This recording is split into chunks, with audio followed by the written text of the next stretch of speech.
السلام علیکم۔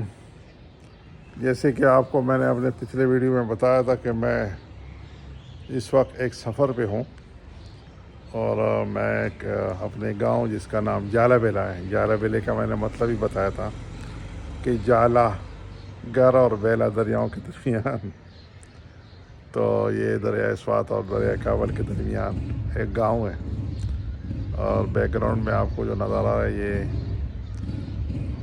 حجرہ ہے ہمارا، جہاں مہمان خانہ آپ اسے کہہ سکتے ہیں۔ لیکن اس وقت میں چاہ رہا ہوں کہ آپ کو ذرا دکھاؤ یہاں کی گرینری اور یہاں جو پودے لگے ہوئے ہیں، تاکہ تھوڑا سا اندازہ ہو کہ کس قسم کے پلانٹس یہاں بہتر ہو سکتے ہیں۔ کلین اینڈ گرین کو میں سامنے رکھتے ہوئے ویڈیو بنا رہا ہوں، تو آئیں پہلے آپ کو میں دکھاؤں کہ یہ جو ایریا ہے، مثلا فار ایگزامپل یہاں آپ کو یہ انگور کا ایک بڑا پودا نظر آتا ہے۔ یہ انگور ہے اور آپ دیکھ لیں کافی بڑا ہے، اور اگر آپ اس میں دیکھ لیں گے تو آپ کو یہ غوشے لگے ہوئے نظر آ رہے ہوں گے۔ یہ غوشے ہیں، انگور کے غوشے، یہ انگور کے غوشے، مختلف غوشے، یہ تو یہ آپ کو انگور کے غوشے نظر آتے ہیں۔ اس میں ماشاءاللہ بہت زیادہ انگور کا پل لگا ہوا ہے، اور اس انگور کو میں نے ڈبل مقصد اس کے لیے یوز کیا ہوا ہے کہ یہاں اس ایریے پہ تھوڑے سے میں نے ٹیارن لگائے ہوئے ہیں، اور اس کے اوپر آپ دیکھ لینا انگور جو ہے نا پھیلا ہوا ہے۔ اور یہ جو جگہ ہے اس کو گیراج کے طور پہ استعمال کیا جاتا ہے۔ جب میں واپس آتا ہوں تو میں اپنی گاڑی یہاں پارک کرتا ہوں۔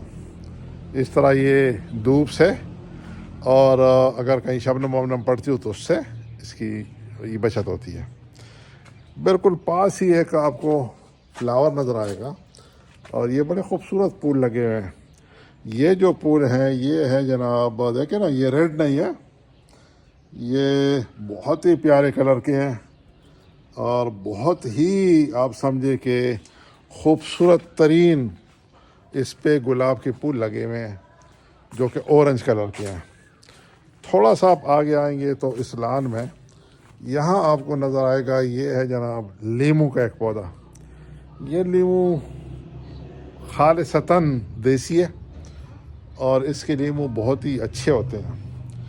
یہ آلوچا، آلو بخارا، آپ کو شاید اندازہ ہوگا کہ پشاور کا جو ایریا ہے یہ آلو بخارے کے اس کو لینڈ آف اس کا بھی کہا جاتا ہے۔ اور اس پودے میں آپ کو دکھا سکتا ہوں کہ اس میں یہ آلو بخارے لگے ہوئے ہیں۔ اگرچہ ابھی جو اولے پڑے تھے اس اولوں نے بڑا نقصان پہنچایا، بٹ سٹل آپ اس آلو بخارے کو دیکھ سکتے ہیں، یقیناً آپ کو نظر آ رہا ہوگا۔ اور اس طرح اس پودے میں کافی آلو بخارے اس اولوں کے بعد بھی اللہ نے کافی بچائے ہوئے ہیں۔ اور مثلا میں اگر فار ایگزامپل اس ٹہنی کو قریب کروں تو اس میں بھی آپ کو پل نظر آ رہا ہوگا۔ اچھا بڑا درخت ہے، اور اس میں اچھے خاصے آلو بخارے ہوتے ہیں، اور یقیناً بہت میٹھے بھی ہوتے ہیں۔ اب میرے بیک گراؤنڈ میں آپ کو یہ رات کی رانی ہے، اور یقین جانیے کہ اس نے ہمارے اس مکان کو رات کے وقت انتہائی خوشبودار بنایا ہوتا ہے۔ آپ سمجھے کہ یہاں کی جو عود کی جو خوشبو ہے بہت ہی اعلیٰ، اور گھر کی خوبصورتی کو اس نے، اور اس کی جو خوشنمائی کو، اور اس کی جو خوشبو کو، اس سے چار چاند لگایا ہوتا ہے۔ اب میں تھوڑا سا آگے بڑھتا ہوں۔ اس گھر کے دوسرے کونے میں ایک چھوٹا سا لان ہے، اور یہاں آپ کو امرود کا ایک بڑا پودا نظر آئے گا۔ یہ امرود کا کافی بڑا پلانٹ ہے۔ اس سال میں نے اس کی ٹریمنگ کی تھی۔ یہ دیکھیں نا، یہ بڑے بڑے اس کے جناب تھوڑی سی، چونکہ کافی پھیل گیا تھا، اور یہاں اکثر ہم گاڑیاں پارک کرتے ہیں تو اس جگہ کو تھوڑا سا اس نے کمپرومائز کر دیا تھا۔ تھوڑا سا مجھ سے ناراض ہے یہ پودا، اس کی ٹریمنگ شاید تھوڑی سی زیادہ ہو گئی تھی، لیکن مجھے یقین ہے انشاءاللہ کہ وے فارورڈ اس نے دوبارہ پلنا اور پھولنا ہے۔ اس کے بالکل ساتھ یہ انار کا ایک پودا ہے، اور اس کی بھی اچھی خاصی ٹریمنگ ہوئی ہے، لیکن یہ خوش ہے۔ اس کے جو پتے کا کلر ہے اور جو اس کی جو جوش اور جذبہ ہے یہ اعلیٰ۔ اور یہاں جناب اس کو بھی یہ لگے ہوئے ہیں میں آپ کو صرف دکھانے کے لیے کہ انار کا جو پل ہے نا، جو اس کے پھول ہیں وہ لگ چکے ہیں، اور مجھے یقین ہے کہ ہم انشاءاللہ اگر اللہ نے، ویسے مجھے کم ہی نصیب ہوتا ہے کیونکہ جب یہاں پل آتا ہے عموماً میں یہاں نہیں ہوتا، لاہور میں ہوتا ہوں۔ یہ جناب انجیر ہے، اس کو یہاں مقامی لوگ کابلی انجیر بولتے ہیں، بڑے بڑے انجیر، کالے کالے بڑے بڑے، اور اس میں اچھا خاصا انجیر لگا ہوا ہے۔ یہ آپ دیکھیں گے، میں آپ کو قریب سے دکھاتا ہوں۔ فار ایگزامپل یہاں ایک چھوٹے چھوٹے انجیر لگے ہوئے ہیں، یہ آپ دیکھنا، یہ انجیر ہے۔ تھوڑا سا اس پہ وہ ایک سپرے کی بھی ضرورت ہے۔ یہ دیکھیں نا، یہ انجیر کا کافی زیادہ اس میں لگے ہوئے ہیں۔ تو یہ جناب اس گھر کے انجیر کا پودا ہے۔ یہ امرود کا ایک اور پودا ہے۔ اس سال میں نے کافی ٹرمنگ کی تھی ان پودوں کو، کافی بڑے بڑے تھے اور تھوڑا سا زیادہ پھیل گئے تھے، تو تھوڑی سی مجھے لگتا ہے کہ تھوڑی زیادتی ہوئی ہے اس کے ساتھ، لیکن کوشش میں کرتا ہوں۔ ابھی میں نے ریکویسٹ کی ہے یہاں جو ہمارے کام کرنے والے ہیں کہ ان کو کھاد واد اور ان کی جناب جو سپرے وغیرہ ہیں، دوائیاں، ان کا ذرا خیال رکھا جائے۔ یہ نیچے ہے، یہ ایک چھوٹا سا، آپ سمجھے کہ جس کو آپ کچن گارڈن کہہ سکتے ہیں، اس وقت ٹماٹر کے پودے لگے ہوئے ہیں، اور یہاں جو ہے نا اپنا کافی سبزیاں لگتی ہیں اور گھر کا زبردست کام چل جاتا ہے۔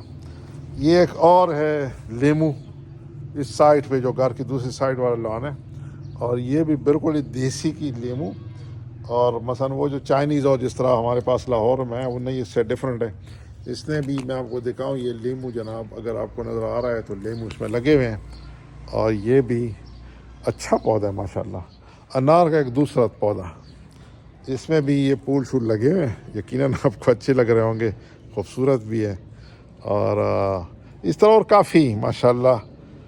چونکہ پشاور کو کہا جاتا ہے کہ یہ پھولوں کا شہر ہے، اگرچہ 70s میں جب یہاں آئے افغان ریفیوجیز آئے، افغان وار نے اس شہر کو پھولوں سے زیادہ بارود کا اور دھماکوں کے شہر میں تبدیل کر دیا، بدقسمتی سے۔ بٹ سٹل جہاں جہاں اس کی مٹی اتنی زرخیز ہے، آپ اس میں سے کوئی پودا ڈال دیں، کاشت کریں، زمین کے اندر دبائیں اور نکل آتا ہے۔ فار ایگزامپل جب کوئی کھجور کھا رہا تھا اور یہاں گٹلی زمین کے اندر آ گئی تو ایک کھجور کا ایک پودا اگنے لگا۔ یہ جناب ایک اور میں آپ کو بتانا بھول گیا کہ ایک اور گلاب کا پودا، اس میں سفید پھول لگتے ہیں۔ یہ اگین ایک بہت ہی زرخیز اور بڑا خوبصورت اس پھول کا یہ جو فلاور ہے، اس کے بڑے خوبصورت پھول ہوتے ہیں۔ تو دعاؤں میں یاد رکھیے، تھوڑی سی میں نے ایک انسائٹ دی آپ لوگوں کے، اور انجوائے کیجئے، خوش رہیے، اور انشاءاللہ جلدی ملاقات ہوگی فیس ٹو فیس۔ السلام علیکم ورحمۃ اللہ وبرکاتہ۔ اپنے اس چینل کا خیال رکھیے، move and mind by Sajid Khan, اس سے لائک کیجئے، سبسکرائب کیجئے، بیل کا بٹن دبائیے اور دعائیں دیجئے۔ السلام علیکم ورحمۃ اللہ وبرکاتہ۔